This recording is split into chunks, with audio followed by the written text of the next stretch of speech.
of you have ever felt the need to find yourself? I do. I spent years since my youth days trying to figure out who am I? What is my purpose? We're all driven by this needs to find ourselves. Life is kind of like an empty vessel. The constant search for a higher goal, like education, a bigger promotion, a bigger title, more money, promotion, even a relationship. And it is never enough. There's something inside your heart that seems to tag at you, and yet it's very difficult to point a finger at it. Well, I first came across these one of the very popular psychometric tests in about my mid 20s. It was brilliant. It tells me about my behavior, my preference, and how I communicate with others. It was a big discovery for me.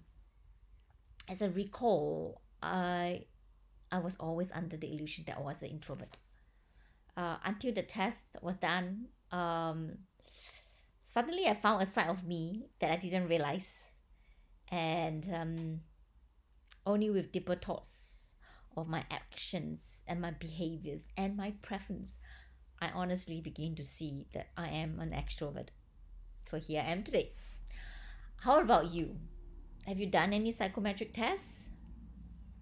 And what did they tell you? Are you surprised? And how about, have you ever wondered why you do what you do? What is a motive for your action? What drives you today does not necessarily what drive you 10 years ago or 10 years into your future. So let's focus on today. And what exactly is driving you and what is those forces? Have you thought about others? Sometimes we come across people in our life that we find is quite frustrating and unreasonable regardless of our good attempt to communicate with them. We just can't seem to get through them, do we?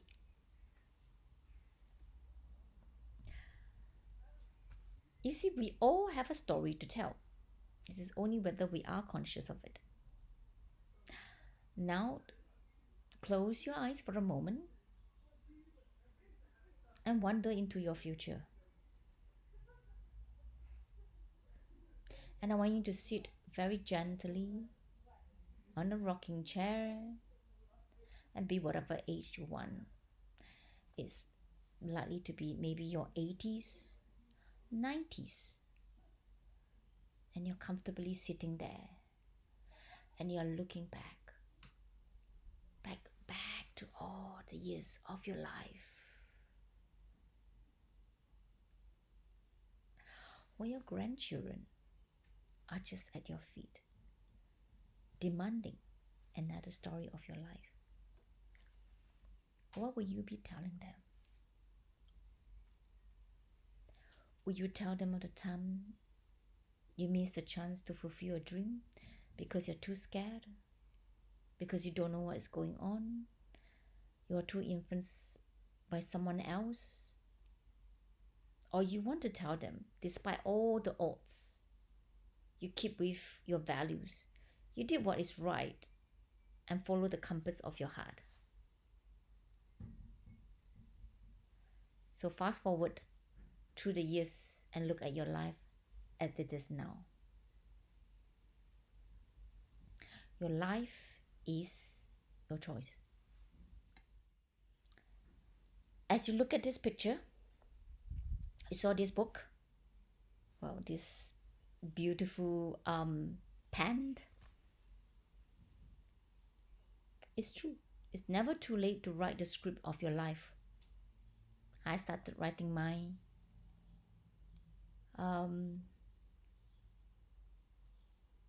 in my late 40s. What about you?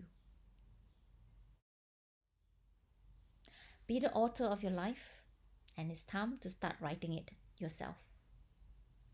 Not somebody else, but yourself. You see, it is only when we truly know who we are, we can then be the conductor of our life. Writing the story of our life and not giving someone else the authority to be the author of our life. Knowing who I am, what I stand for, give me the strength to live on. The knowledge that there are many who are once like me, who are lost, who are stuck, had led me to want to reach out to you guys.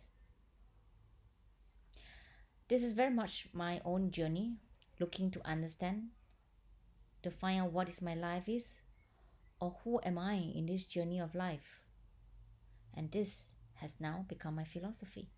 For I've seen many of my clients have transformed from being lost to found, from stuck to being free, and gaining an insight into themselves to fully understand who they are, what they stand for, and what journey they are on, and how they can live a fulfilled life regardless of the job, relationship, and situation they are in. It is a privilege to be able to journey with them in their transformation, where they have upon realizing that there is this compass in them. We all have our own individual compass, that they have it all along with them, but it just they didn't realize it was there. It is something inside you telling you where to go, but it is a very small voice. And do you hear it? And when you're not careful, you don't take note of that, because you have a very conscious brain, logical mind, that will tell you otherwise.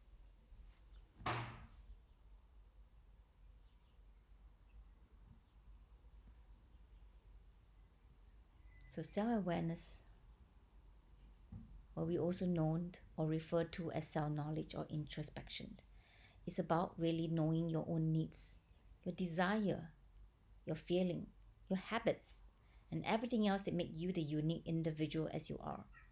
So the more you know about yourself, the better you are at adapting to life changes. When we have a better understanding of self, we are able to experience ourselves as unique and separate individual. This empower us to make changes, build on our area of strength, as well as identify areas where we like to make improvement. What are conscious of your environment, body, or lifestyle, or availability to perceive things is what we call general awareness.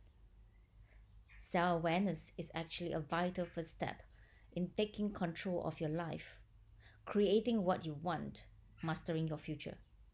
When you focus your energy, your emotion, your personality, and reaction, determine where you end up in life. Remember the rocking chair? When you look back to your life, what do you see? Do you want to tell your grandchildren that you let others run your life?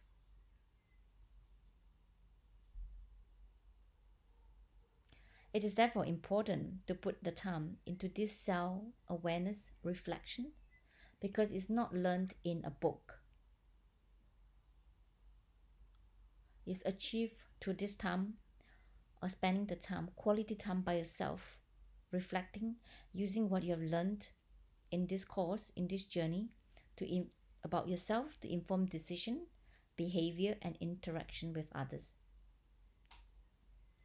When you are self-aware, you can see where your thoughts and emotion are guiding you. We'll talk a bit more about that in our subsequent modules. I just want you to be aware that it allows you to take control of your actions as you make the necessary changes to get the outcome you desire. And this may include changes to your emotion, behavior, your personality. Until you achieve this, you will have a hard time making changes in the direction your life is taking you. While you develop your self-awareness and understanding, I want you to take notice. Your own personal thoughts, your interpretation will begin to change. This change in mental state will also alter your emotion and increase your emotional intelligence, which is an important factor in achieving overall success in your life. You can recognize your thoughts and emotion where they're leading you, and you make necessary changes. And once you are aware of your thoughts, your words, your emotion and behavior, you are able to make changes in the direction of your future. Remember, self-awareness is recognizing those internal factors that distort one perceptions of the reality and the ability to control it. And this is where we begin. Lao Tzu, founder of Taoism, say, "He who understands others is learned, but he who understands himself is wise." And the subsequent module will cover more about what is the I makeup, which I use the peacock illustration. Talk a little bit more about personality traits, the strength, the values, belief, your emotion, and then who are you really? Remember, this is not a challenge or competition, but a journey into yourself.